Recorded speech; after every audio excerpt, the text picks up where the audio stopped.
It's time now for the morning rush. A New Mexico father is speaking out after losing his son to an overdose. Albuquerque native Bob Barnes says his son Tyler died in 2020 from a fentanyl overdose.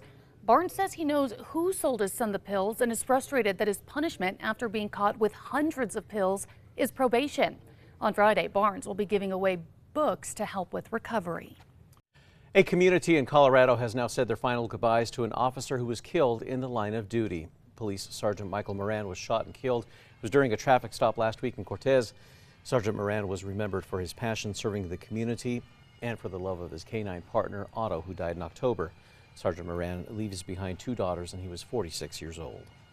The state of New Mexico is now suing Meta, saying it facilitates child porn and sex trafficking. The AG's office says an undercover investigation revealed Meta's social media platforms, allowing users to share sexually explicit images of children. They say the inappropriate content was 10 times more prevalent on Facebook and Instagram than other adult websites. Erica. And here's a look at our school day forecast. We'll be seeing cold temperatures for this morning, so be sure to grab your warm jackets, but wear layers. It's going to be a mild afternoon. A surge of patients over the last 2 weeks has staff at UNM Hospital scrambling to find places to put people who need care. As of yesterday, they say that they are at 124% capacity in the adult units. That's with patients arriving to find that there may be a long wait to get a bed. UNM Hospital is working with other New Mexico hospitals to share the load. In some cases, they've had to send New Mexicans out of state for care. New Mexico farmers are being offered money to not grow crops next year. The Middle Rio Grande Conservancy District is offering $700 for every acre they do not irrigate next year. That's nearly doubling last year's offer. The district hopes the voluntary program can help send more water owed to Texas under the Rio Grande Compact. Erica. And here's a look at our threat index. It is a little higher today just because there will be some very gusty winds in eastern New Mexico up to 50 miles per hour. A popular exhibit is calling the Duke City home this month. The immersive experience, Mesoamerica 360, is at the Natural History Museum and Science Planetarium. Guests will enjoy music from Grammy-nominated composer and percussionist James Hood. 3D art created from artists around the world will be projected on the theater walls. As of right now, you can catch the show every Friday through December.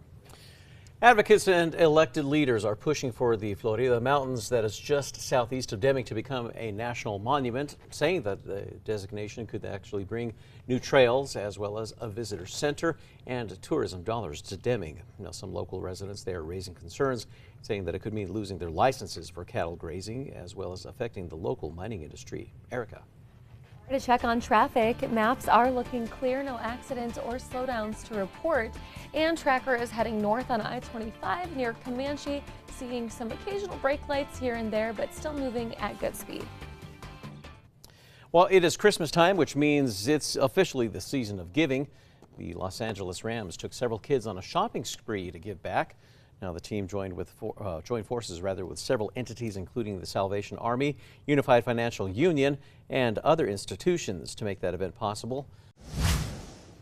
Time now for the 5 facts. At number 5, a fight is now brewing over the future of a mountain range in southwest New Mexico.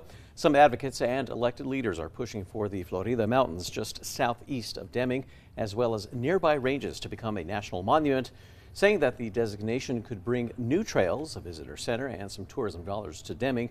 But some local residents are raising concerns, saying that it could mean losing their licenses for cattle grazing as well as affecting the local mining industry.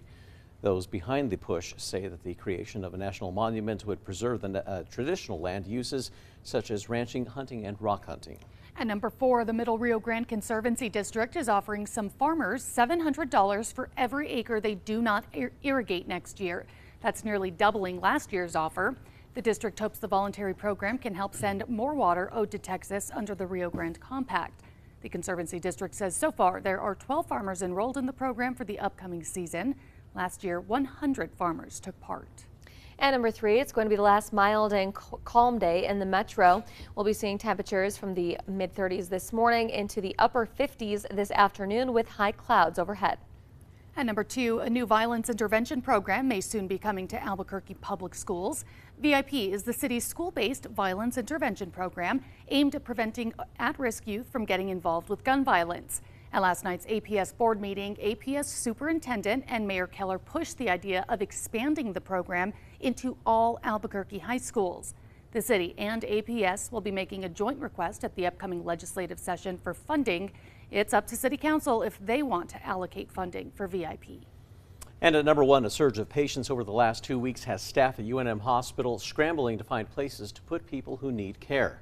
As of yesterday, they say that they were at 124% capacity in the adult units. That's with patients arriving to find that there may be a long wait to get a bed. Hospital staff say that a big factor behind the surge is the time of year with a rise in seasonal illnesses. Now, to help handle the patient numbers, UNM Hospital is working with some other New Mexico facilities to share the load. Hospital officials say that the new tower that's under construction is slated to be complete by the fall of next year and should help ease the strain.